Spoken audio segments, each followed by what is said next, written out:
What you are about to see is a police officer grope the breasts of a woman. She pulls away, which of course ups the charges to resisting arrest. She's going to be shot at close range with non-lethal projectiles. She's going to be beaten with batons. This is all for being out after curfew.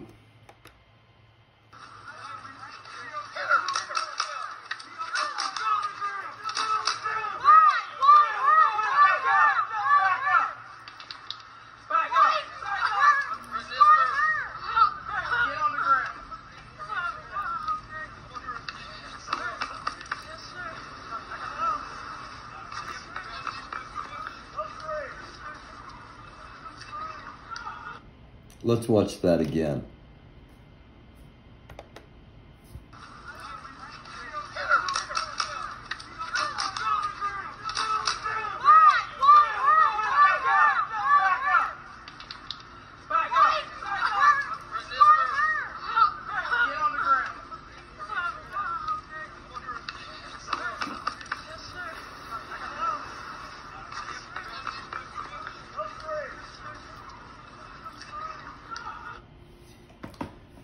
Maybe there are those of you that think people should be beaten and shot at close range with non-lethal projectiles for being out after curfew. I hope not, but if you are, ask yourself why? Why do you believe that? Incredibly strong woman we saw in that video to go through that abuse. Cameras were there. Cameras captured what happened. What happens when the cameras aren't there? Hello again, everybody. I'm Barry Welsh. This is the American Doofus Show. Don't be a doofus. What we just watched on video, I don't own the rights to that video. It's a Facebook video from Sean King. I watched live that night, May 31st, when Ivory Westfield and Rachel Harding were arrested. That's what we just witnessed. I watched live on WISH TV out of Indianapolis, one of our local stations, and I commented as I saw it live. He just grabbed her breasts, and then, oh my gosh, what are they doing? These weren't violent people. These people didn't have weapons.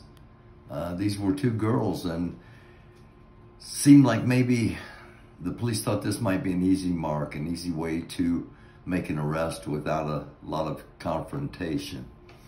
And what they've done by using batons, and especially around the knee area, which could cause a permanent disability, they've opened themselves up to a tremendous lawsuit. None of the police have been fired. They've been reassigned. And lawsuits have been filed and investigations are underway. But as of this date, the officers have just been reassigned. We didn't even know who the officers were until today. They are Sergeant David Kinsey, Officer Conrad Simpson, Officer Jonathan Harlock, and Officer Nathaniel Showalker. The lawsuit's going to come out of our tax dollars. Now, there are those in the white community that may not care what happens to anyone protesting. And I remind you, the second woman you saw in the video get pushed down and swarmed by police was a white woman.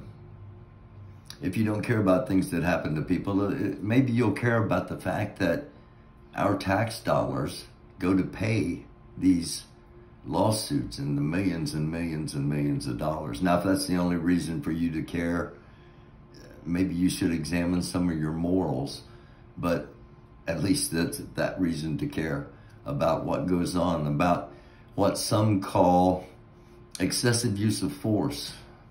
That's just a nice way of saying police brutality. Some will say, well, they got what they deserved. That's not deserving of being out after curfew.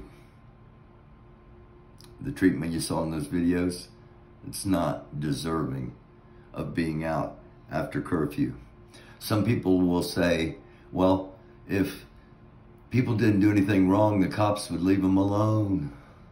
Well, Breonna Taylor was asleep when police broke through her door, and she ended up with 8 bullets in her and a wrongful death lawsuit that's coming. And yet those police, 2 of them have been reassigned and 1 of them's been terminated, but he works in Cincinnati now for the Cincinnati Police Department.